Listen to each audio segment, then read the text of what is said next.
Good morning, class third. This is the third chapter of your English Straight Talk book, A Pair of Slippers. This chapter also I'll make in two parts. So you have to see both the parts to understand the chapter completely. Mohini jumped a little as she walked towards the side of the multi-story building where her parents were construction workers. अब मोहिनी जो थी वो चलते हुए multi storey building मतलब कई सारी floors की बिल्डिंग के पास जा रही थी जहाँ पे उसके पेरेंट्स कंस्ट्रक्शन वर्कर थे, मतलब वो कंस्ट्रक्शन साइट पे काम करते थे, बिल्डिंग्स बनाते थे. The hot tar burned into the soles of a feet. अब जो हॉट टार था मतलब जैसे रोड बन रही थी, उस डामर जिसे कहते हैं, वो उसके सोल्स में, फीट के सोल्स में लग गया. A pair of slippers, she whispered to herself as she clutched the bottle of water with one hand and held her baby brother Keshav with the other. अब वो कहती है, धीरे से विस्पर करती है, अ पेयर ऑफ स्लिपर्स, और वो कस के क्लच करती है वाटर बॉटल को और अपने ब्रदर को जिसका नाम केशव था अगले हाथ से. Let there be enough money to get me a pair of slippers. और कहती है कि मेरे पास इनफ मनी होगा जब मैं पेयर ऑफ स्लीपर्स खरीदूंगी. She had been growing so fast that it was all her parent could do to get her a skirt and a blouse that was big enough to last through the years. और वो इतनी जल्दी बढ़ रही थी मोहिनी कि उसके parents सिर्फ उसके लिए एक स्कर्ट और ब्लाउज ला सकते थे. इतना बड़ा था वो कि 1 साल तक वो लास्ट करता.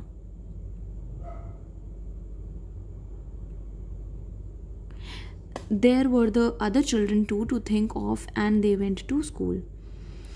They needed uniform. I wish Keshav hadn't been born, she thought viciously. Because of him, I had to stop school, and that was easier work than this. और वो कहती है कि अब और भी बच्चे हैं जो स्कूल जा रहे हैं और जिनको यूनिफॉर्म चाहिए. काश केशव पैदा ना हुआ होता. और वो ये बहुत विशियसली, मतलब बहुत कड़वाहट के साथ, बहुत हेटफुल वे में सोचती है. इसकी वजह से मुझे स्कूल जाना बंद करना पड़ा, और जो कि बहुत आसान काम था. जो आज मैं काम कर रही हूँ उससे काफ़ी आसान काम था पढ़ना. She reached the construction site and handed the water to her parents. Then she put Keshav down and return to her job of sifting sand through the slanting sieve near the road side. फिर वो construction site reach करती है, water को hand over करती है अपने parents को, फिर केशव को बैठा देती है और अपनी जॉब पर लग जाती है. जॉब सिफ्टिंग मतलब क्या होता है? सिफ्टिंग मतलब छानना. फिर वो छानने का काम स्टार्ट कर देती है स्लैंटिंग सीव से. मतलब जो आपको ये पिक्चर में दिख रहा है, दिस इज दी सीव. इसमें वो सीमेंट को डालती है और उसको छानती है यहाँ से. ठीक है. Out of the corner of her eye she watch the passers by hurrying to work. और वो अपनी कॉर्नर्स ऑफ द आई से मतलब देखती है कि जो वर्कर्स हैं वो पासर बायर्स हैं जो जल्दी जल्दी अपने काम पर जा रहे हैं. Feet flashed by in shoes, in sandals and in slippers. अब कुछ वो देखती है कि कुछ लोग शूज़ पहन के जा रहे हैं, कुछ लोग स्लिपर्स पहन के जा रहे हैं, कुछ लोग सैंडल्स पहन के जा रहे हैं.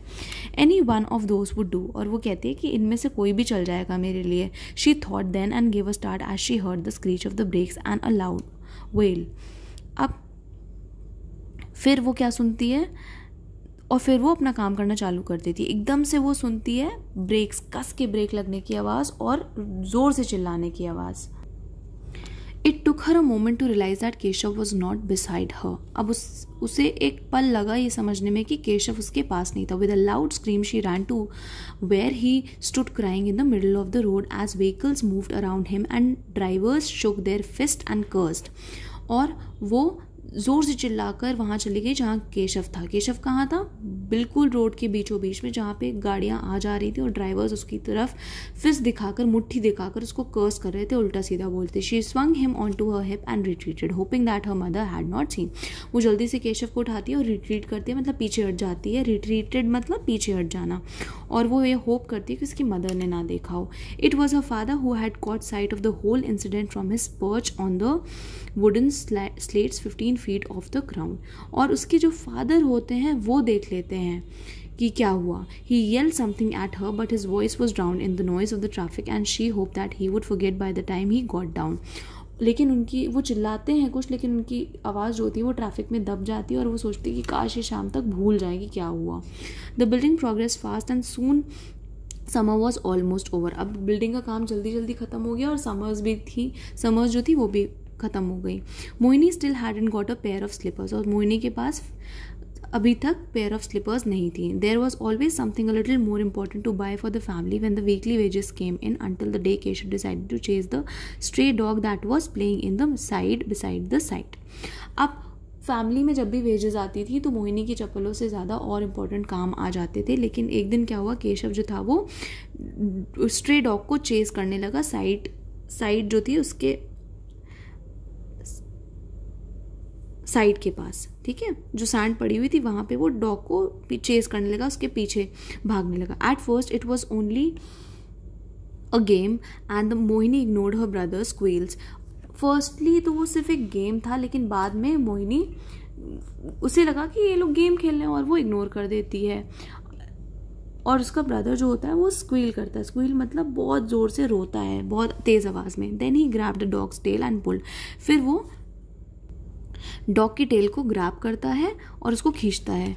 The pain made the dog turn and snarl and Mohini race desperately to get Keshav away.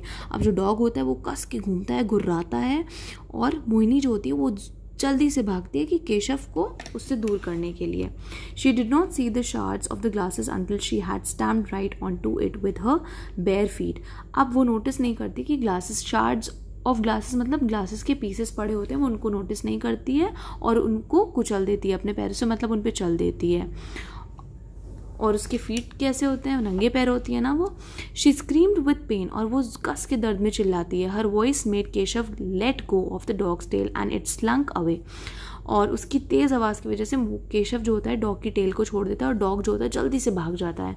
Mohini looked at her feet which was bleeding profusely. अब मोहिनी अपनी फीट को देखती है जिसमें से खूब खून निकल रहा होता है. शी फेल्ट गिडी, और उसको गिडी फील होता है, मतलब चक्कर सा आता है. Keshav came up and held her arm. Keshav जो है आता है और उसके आर्म्स को पकड़ता है. Too scared by the blood and what had just happened to him.